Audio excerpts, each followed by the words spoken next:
ഏതൊരു കർഷകനെ സംബന്ധിച്ചിടത്തോളവും ഈ കാഴ്ച കരളലിയിപ്പിക്കുന്നതാണ്.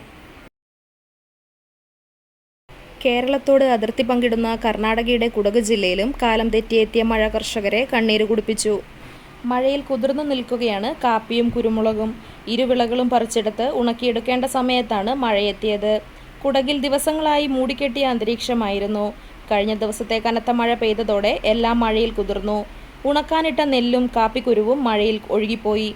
വലിയ കളങ്ങളിൽ ഉണക്കാനിട്ട വിളകൾ തൊഴിലാളികളുടെ കഠിനശ്രമത്തിലൂടെ പ്ലാസ്റ്റിക് ഷീറ്റുകൾ ഉപയോഗിച്ച് മൂടാൻ ശ്രമിച്ചെങ്കിലും പകുതിയിലധികം ഉൽപ്പന്നങ്ങളും ഒലിച്ചുപോയി. വീണ്ടും മഴ തുടർന്നാൽ മുഴുവൻ ഉൽപ്പന്നങ്ങളും നശിച്ചു പോകുമെന്ന ആശങ്കയിലാണ് കർഷകർ. വിളവെടുക്കാൻ പാകമായി നിൽക്കുന്ന കാപ്പിക്കുരു പറിച്ചെടുക്കാൻ കഴിയാത്ത അവസ്ഥയിലാണ്. വിളവെടുപ്പ് കാലത്തെ മഴ കുടകിലെ കർഷകരെക്കാൾ കൂടുതൽ ബാധിക്കുന്നത് മലയാളികളെയാണ്. ഇവിടങ്ങളിലെ തോട്ടങ്ങളിൽ ഭൂരിഭാഗവും പാട്ടത്തിനെടുത്തത് മലയാളികളാണ്.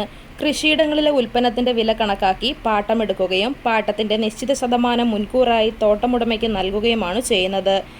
വിളവെടുക്കുന്നതിലും ഉണക്കിയെടുക്കുന്നതിനും ഉണ്ടാകുന്ന നഷ്ടം ഏറെയാണ്.